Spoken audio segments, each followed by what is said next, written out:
Խնդրում եմ ասեք ինչու չեք վստահում Նիկոլ Փաշինյանի իշխանությանը։ Նիկոլ Փաշինյանի իշխանությանը չեմ վստահել 18 թվականից, որովհետև Նիկոլ Փաշինյանը ինքը գումարով, փողով հոտված գրող մարդ է եղել, սուտ, կեղտեր գցելով մարդկանց վրա։ Ինչպես կարելի է վստահել մի մարդու, որը կեղծ հոտվածներով կարասեվացնի մարդկանց գումարով եւ այսօր ավելի մեծ գումարով չի կարա հայրենիք վաճառի։ Այդպիսի մարդուն չի կարելի վստահել,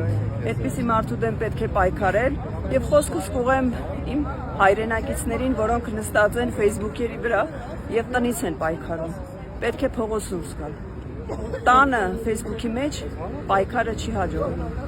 Դուրս եկեք փողոց եւ մենք բոլորս կհաջողենք։ Սփյուռքում ապրող մեր հայրենակիցներին, մեր երկրի վիճակի մասին շատ կարճ նկարագիր կարող եք տալ, որ այնտեղից պատկերացում կազմեն ինչ իրականում ինչ վիճակ է Հայաստանում։ Մեծ մասը պատկերացում կազմում են այնտեղ։ Այսինքն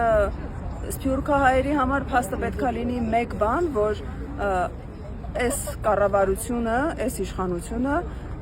մատաղարեց Արցախը Թուրքին։ Եվ հաջորդ անգրվանը Հայաստանն է։ Եթե մենք չենք ուզում կորցնենք Հայաստանը, Սփյուռքը երբեք պիտի կուլ չգնա իշխանությունների քարոզարշավին։ Սփյուռք եւ Հայաստան մեկ օղակ են։ Երբեք չի կարող Սփյուռքը առանց Հայաստանի գոյատևի կամ Հայաստան առանց Սփյուռքի։ Մենք իրար համալրող օրգանական կապ ենք։ Շնորհակալ ենք, անչափ։